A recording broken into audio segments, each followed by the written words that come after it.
Cockroach जनता पार्टीचे आंदोलक विजय चौकापर्यंत पोहोचले।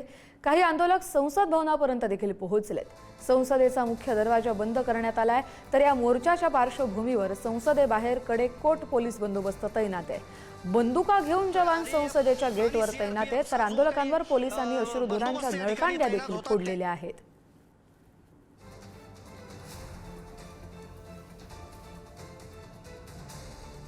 ही दृश्य आपण पाहतोय। कॉकरोच जनता पार्टीला समर्थन देणारे हे सगळे आंदोलक आहेत आणि त्यांना पांगवण्याचा पोलिसांकडून आटोकाट प्रयत्न केला जातोय। अश्रुधुराच्या नळकांड्या फोडण्यात आलेल्या आहेत, तर दुसरीकडे लाठीचार्ज केला जातोय। खरं तर संसदेकडे नेण्यासाठी हा मोर्चा परवानगी नाही आणि त्यामुळेच पोलिसांकडून आंदोलनकर्त्यांची धरपकड केली जाते, त्यांना पांगवलं जातंय। संसदेपर्यंत काही आंदोलक पोहोचलेले आहेत, त्यामुळे संसदेचे जे गेट्स आहेत ते बंद करण्यात आले आणि त्याचबरोबर पोलिसांचा बंदोबस्त देखील मोठ्या प्रमाणात वाढवण्यात आलाय। काही आंदोलक विजय चौकापर्यंत देखील पोहोचले। संसद भवन परिसरात मोठा पोलीस बंदोबस्त तैनात आहे। पोलीस बंदुका घेऊन तिकडे उभे आहेत। जंतर मंतरवर गेल्या 21-22 दिवसांपासून सुरू असलेलं हे आंदोलन आज हिंसक वळण घेताना दिसतंय। आजचा दिवस आहे पावसाळी अधिवेशनाचा आणि आजच्या या पहिल्या दिवशीच कॉकरोच जनता पार्टीचे संस्थापक अभिजित दिपके, त्याचबरोबर सामाजिक कार्यकर्ते जे गेल्या 20 दिवसांपासून उपोषण करत होते, सोनम वांगचुक, त्यांच्यावर सध्या रुग्णालयात उपचार सुरू आहेत, पण त्यांनी आजच्या दिवशी आंदोलन करण्याचं ठरवलं। मात्र दिल्ली पोलिसांनी कोणतीही या आंदोलनाला परवानगी दिली नव्हती। त्यांना जंतर मंतर ते संसद भवनापर्यंत मार्च काढायचा होता, मात्र या मार्चला पोलिसांनी थेट परवानगी नाकारली होती, कोणतीही परवानगी नव्हती। मात्र असं असतानाही हे आंदोलक संसद भवनाकडे धावले आणि त्याच निमित्तानं पोलिसांनी त्यांना पांगवण्याचा प्रयत्न केला आणि यातच लाठीचार्ज देखील झाला। तर या सगळ्या हजारो आंदोलकांना पांगवण्यासाठी पोलिसांना अश्रुधुराच्या नळकांड्या देखील फोडाव्या लागल्या। कॉकरोच जनता पार्टीचे आंदोलक विजय चौकापर्यंत पोहोचले, तर काही जण संसद भवनाच्या परिसरापर्यंत देखील पोहोचले। अतिशय संवेदनशील असे हे सगळे परिसर आहेत दिल्लीतले आणि त्याचमुळे मोठा पोलीस बंदोबस्त तैनात आहे। जंतर मंतर परिसर असू दे, संसद भवन असू दे किंवा आजूबाजूचा सगळा परिसर, या दिल्लीमधल्या विशिष्ट भागाला आज छावणीचं स्वरूप आलेलं आहे।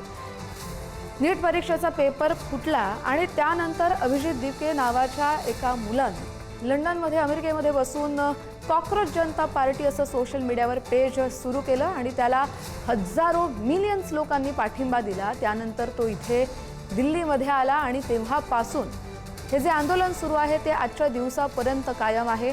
नीट पेपर फुटल्यानंतर केंद्रीय शिक्षण मंत्री धर्मेंद्र प्रधान यांचा राजीनामा घेतला जावा, हीच या सगळ्या आंदोलकांची प्रमुख मागणी आहे।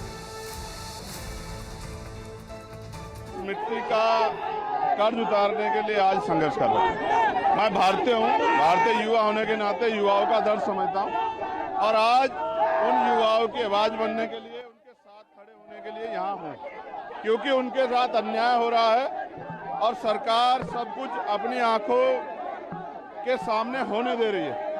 अन्याय करने से ज्यादा अन्याय सहना दोषी होता है।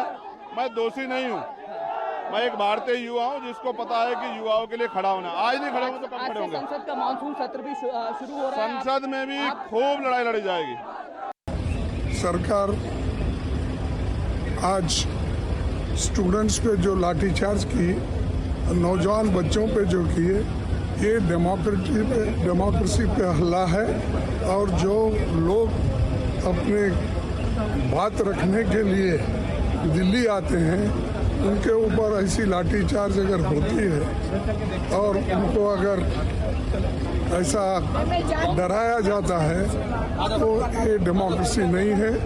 और सरकार इसके बारे में सोचने के लिए हम 10 बार बोले, लेकिन वो सरकार सोच रही नहीं, उल्टा बच्चों को, नौजवानों को तंग कर रही।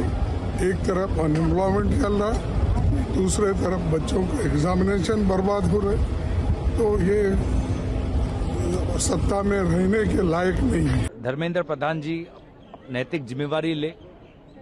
क्यों? जब भाजपा निर्वाचन से पहले जब मुख्यमंत्री बदल सकती है तो शिक्षा मंत्री क्यों नहीं बदल सकते? जब गुजरात में निर्वाचन आता है, जब उत्तराखंड में निर्वाचन आता है, तब तो मुख्यमंत्री बदल देते हैं, हरियाणा में मुख्यमंत्री बदल देते हैं। इतना अटूट विश्वास धर्मेंद्र प्रधान जी पर क्यों? क्या और कोई काबिल शिक्षा मंत्री नहीं है? तो इसीलिए सरकार उनकी है मंत्री उनको ही बनाना है, तो वो आज उनकी विफलता के बारे में पूरे देश और दुनिया में चर्चा चल रही है, लेकिन अहंकार अगर हुड़दंग करेंगे और वहाँ पे उत्पात मचाएंगे और जैसे जिस तरह से ये प्रोटेस्ट भी चल रहा है तो वो ठीक नहीं है, क्योंकि जनता ने जिस सरकार को चुना है वो कैसे सरकार चलाएगी ये उनका अधिकार है। अगर आपको इतना ही है तो आप भी खड़े हो जाइए। तो आप आर्म ट्विस्ट नहीं कर सकते गवर्नमेंट को कि आपको किसको सैक करिए किसको रखिए, तो ये आर्म ट्विस्टिंग अच्छी नहीं है।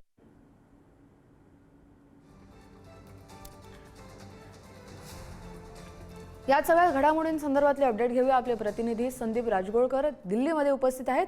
सध्या काय परिस्थिती आहे संदीप? हा जो आंदोलकांचा मोठा घेराव आहे तो कुठपर्यंत पोहोचलाय? पोलिसांकडून कशा पद्धतीने या आंदोलन हाताळलं जातंय? नाही, प्रामुख्याने पावसाळी अधिवेशन आजपासून सुरू झालेलं आहे। आज पहिलाच दिवस होता आणि आजच्याच दिवशी या मार्चचं आयोजन करण्यात आलेलं होतं। या मार्चला दिल्ली पोलिसांनी परवानगी दिलेली नव्हती। कस्तुरी जंतर मंतर पासून केरळ भवनच्या तिथं जिथं बॅरिकेड लावलेलं होतं, साधारणतः 1 किलोमीटरचं अंतर होतं, त्या भागामध्येच तुम्हाला आंदोलन करायची परवानगी असं दिल्ली पोलिसांनी सांगितलं होतं। इतर ठिकाणी आंदोलन करायला परवानगी नव्हती। आणि दुसरीकडे पार्लमेंट म्हणजे संसदेकडे जाणारे सगळे रस्ते जे आहेत ते पोलिसांनी बॅरिकेड्स लावून बंद केलेले होते आणि दिल्ली पोलिसांच्या सोबतीला त्याला सीआरपीएफ आणि सीआयएसएफ या पॅरामिलिटरी फोर्सेस देखील होत्या। आंदोलकांनी काय केलं, ज्यावेळेला जंतर मंतरवर आंदोलक जमायला सुरुवात झाली होती, जंतर मंतरची जागा काय जास्त मोठी नाही, 7 ते 8 हजार आंदोलक त्या ठिकाणी फक्त मावू शकतात अशा पद्धतीची ती जागा आहे। मात्र देशभरातले जे काही राज्यातले वेगवेगळ्या राज्यातले आंदोलक आलेले होते, जसं जंतर मंतर फुल झालं तसं आंदोलक वेगवेगळ्या रस्त्याला जिथं मिळेल जागा त्या ठिकाणी आंदोलन करायला लागले। मग जनपथ असेल, संसद मार्ग असेल, आता संसदेकडे येणारे सगळे जे रस्ते आहेत त्या सगळ्या रस्त्यांवर सध्या आंदोलक आहेत असं चित्र सध्या पाहायला मिळतंय। त्यामुळेच आंदोलकांनी असा दावा केलाय की आम्ही संसदेला घेराव घातलेला आहे। सगळे रस्तेच बंद झाल्यामुळे संसदेकडे जाणारे सगळे मार्ग बंद आहेत। फक्त व्हीव्हीआयपी जे काही 2 मार्ग असतात तेच तेवढे रिकामे आहेत, त्या ठिकाणी मात्र आंदोलक पोचलेले नाहीत। दुसरं महत्वाचं, संसद परिसरामध्ये काही तरुण आणि तरुणी देखील दाखल झाले होते, जे गनिमी कावा करून त्यांनी तिथपर्यंत पोहोचण्याचा प्रयत्न केला होता। जशा पद्धतीने गेल्या 2 वर्षापूर्वी सिक्युरिटी ब्रीच म्हणजे सुरक्षाचं म्हणजे सुरक्षेत जी काही अडथळे निर्माण झाले होते किंवा जी त्रुटी सापडलेली होती संसदेच्या, तशा पद्धतीने काही तरुणी संसदेच्या द्वारापर्यंत गेटपर्यंत पोहोचण्याचा त्यांनी प्रयत्न केला, मात्र पोलिसांनी त्यांना वेळेच आवरलेला आहे। एकीकडे विरोधकांनी देखील गदारोळ घातलेला आहे संसदेमध्ये, म्हणजे राज्यसभेत असेल आणि लोकसभेमध्ये देखील असेल। दुसरं महत्वाचं, ज्या ठिकाणी आंदोलकांनी बॅरिकेड्स तोडून पुढे जाण्याचा प्रयत्न केला अशा ठिकाणी पोलिसांनी लाठीमार केलेला आहे। अश्रुधुराच्या नळकांड्या ज्या आहेत त्या देखील फोडलेल्या आहेत। त्यामुळे तणावपूर्ण परिस्थिती सध्या राजधानी दिल्लीमध्ये पाहायला मिळते। जवळपास 5000पेक्षा जास्त पोलीस जे आहेत ते तैनात आहेत। आता 3 वाजता काही वेळानंतर सोनम वांगचुक यांचं जे हेल्थ बुलेटिन आहे ते सफदरजंग रुग्णालय जारी करणार आहे। त्यात दुसरा अपडेट असा आहे की अभिजित दिपके ज्यांनी आमरण उपोषण सुरू केलं होतं, सोनम वांगचुक यांना अटक केल्यानंतर दिपके यांनी आहे त्या ठिकाणी जंतर मंतरवरच आमरण उपोषण सुरू केलं होतं। आजचा खरं तर तो 3रा दिवस होता उपोषणाचा, मात्र वांगचुक यांनी केलेल्या विनंतीला मान देऊन दिपके यांनी आंदोलन मागे घेतलं, उपोषण मागे घेतलंय, मात्र आंदोलन मागे घेणार नाही असं देखील त्यांनी म्हटलेलं आहे। त्यामुळं आता जे काही आंदोलक रस्त्यांवर बसलेले आहेत ते किती वाजेपर्यंत बसतात, रस्ते खुले करतात का हे बघणं महत्वाचं आहे। दुसरं महत्वाचं, इंटरनेट सेवा पूर्णपणे बंद करण्यात आली आहे। पार्लमेंट पासून 3-4 किलोमीटर एरिया असेल किंवा जंतर मंतर पासूनचा एरिया असेल तिथली इंटरनेट सेवा पूर्णपणे बंद आहे। त्यामुळं व्हिडिओ फोटो जे काही स्प्रेड होत होते किंवा व्हायरल केले जात होते आंदोलकांकडून ते आता पूर्णपणे थांबलेले आहेत। जमावबंदीचा आदेश अजून तरी लागू करण्यात आलेला नाही, मात्र कायदा सुव्यवस्थेचा प्रश्न निर्माण होऊ नये यासाठी पुरेपूर खबरदारी दिल्ली पोलिसांनी आणि पॅरामिलिटरी फोर्सेसनी घेतलेली आहे। सगळ्या अधिकाऱ्यांच्या सुट्ट्या ज्या आहेत त्या रद्द करण्यात आलेल्या आहेत। वरिष्ठ अधिकारी असतील किंवा लहान कर्मचारी असतील या सगळ्यांना सध्या कामावर येण्याचे आदेश जे आहेत ते गृह मंत्रालयामार्फत दिले आहेत। त्यामुळे दिल्ली पोलीस अलर्ट मोडवर आहे, त्याच्यासोबत पॅरामिलिटरी फोर्स देखील अलर्ट मोडवर आहे। आंदोलकांची संख्या जर पाहिली ती जवळपास जंतर मंतर हे पूर्णपणे भरून गेलेलं होतं आंदोलकांनी आणि इतर रस्ते जे आहेत तिथं देखील असं नाही, मी तुम्हाला थोडंसं थांबवते कारण सोनम वांगचुक यांच्या पत्नी बोलतायत।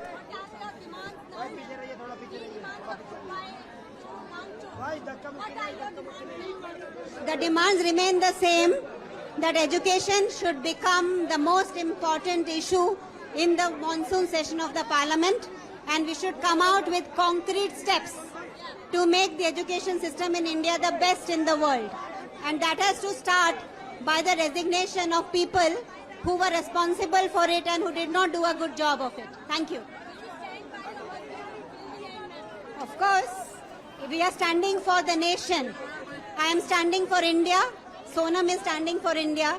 We are standing for the education system. We are standing for the youth, their future, and we will continue to stand for these issues. Thank you. Sonam Wangchuk यांच्या पत्नीची ही प्रतिक्रिया होती. गीतांजली त्या माध्यमांशी बोलत होत्या. आम्ही देशासाठी एकत्र आलेलो आहोत, पुढच्या युवा पिढीसाठी एकत्र आलेलो आहोत असं त्यांनी म्हटलेलं आहे. आणि धर्मेंद्र प्रधान यांचा पुन्हा एकदा राजीनामा Tamil Nadu government has also resolved in the assembly of Tamil Nadu not to construct the dam across the Kaveri basin, and whatever the claim we have made, they have made is not quite correct. They are claiming that we are going to construct because of drinking water augmentation for Bangalore. It is for about 5 TMC. For 5 TMC, it can be drawn from anywhere, anywhere in the local dam.